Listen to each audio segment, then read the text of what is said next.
Why you should be doing full body warm-ups no matter what lift you're training. I think that a lot of times when people get warmed up to strength train, they just focus on the main muscle groups for the main lift that they're going to train for the day. So if you're doing a bench press day, you just warm up your upper body, your shoulders, your upper back. If you're doing a squat or a deadlift day, you just warm up your lower body, your hips, your knees, your ankles. As I've gotten more into group strength training as my main business model at Bombec Strength and had to train people of multiple experience levels together, I've actually learned that no matter what lift you're training for the day, a full body warm-up is definitely the way to go, because regardless of what main lift you're doing for the day, there's gonna be full body components to it.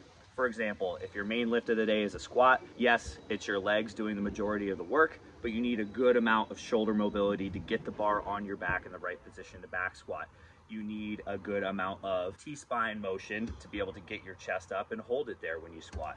If you don't do any upper body warm-ups before you go into your squat, chances are that it's gonna take more warm-up sets than what is really feasible to kind of get your shoulders and your pecs loosened up. And by the time you get to your heavy top set, if your shoulders aren't loosened up enough to get the bar in a good position, you're probably gonna end up doing your heaviest sets, your most meaningful sets of the day, with subpar positioning because you can't get your shoulders where you want to get them. Bench press, same deal. If your main lift of the day is bench, if you're doing an upper body only day, you still should be warming up your legs, because in order to get into a good bench press position, in order to get your feet set where you want them to be, in order to get your feet far enough out or far enough back, or simply to get enough hip extension to get into a good arch, you need to do some lower body warm-ups. Get those quads warmed up, get your adductors warmed up, even get your ankles warmed up. I found a lot of people who have poor ankle mobility aren't able to get their feet into a good position when they bench press. So you really should be doing a full body warm-up, even if bench is your only main lift of the day, should be still warming up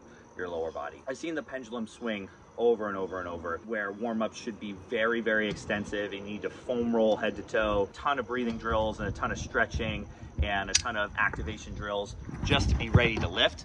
Of course, it's not the case. You don't need to be that crazy with it. I think the record for the longest warm-up I've ever brought somebody through in any of my jobs, I think I brought a pro baseball player through a 16 exercise warm-up routine, took close to an hour. Obviously that's ridiculous. Nobody needs that long of a warm-up routine. I've heard a lot of lifters say, like, just walk into the gym, change your clothes, get under the bar, do a bunch of reps with the empty bar, and that's sufficient to warm up. That's not true either. That's really just silly. That's ignorant to say, because the nature of powerlifting is to reduce the range of motion of the lifts as much as possible. So if you're relying on your competition lift to get you warmed up for the day, which by nature is meant to reduce the range of motion, that's obviously not going to do a great job of warming up the joints that need to be able to express a certain amount of range of motion for you to perform the lift effectively. And the bigger you get, the stronger you get, the older you get, the harder it is to hang on to some of that mobility. So I think it's worthwhile to try to recapture some of that range of motion in the warm-up. The cliche I say all the time is the exercise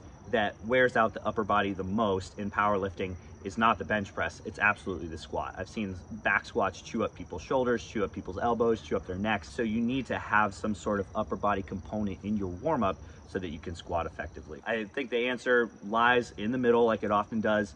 You know, your warm-up doesn't have to be an hour long where you mobilize every single joint in the body, but you shouldn't just walk off the street and jump up under the empty bar and do a couple of empty bar warm-up sets and expect that to be a sufficient warm-up either. So if you've been splitting your warm-up routines into upper body and lower body based on the main lift that you're doing, I highly recommend that you start doing full body warm-ups every single workout, because your upper back and your shoulders will feel better when you squat if you warm up your upper body on a lower body day, and you'll be able to bench more effectively if you warm up your lower body, because you'll be able to get a better arch, better leg drive, all the things that are important for benching heavy. So full body warm-ups are where it's at, no matter what it is you're lifting for the day.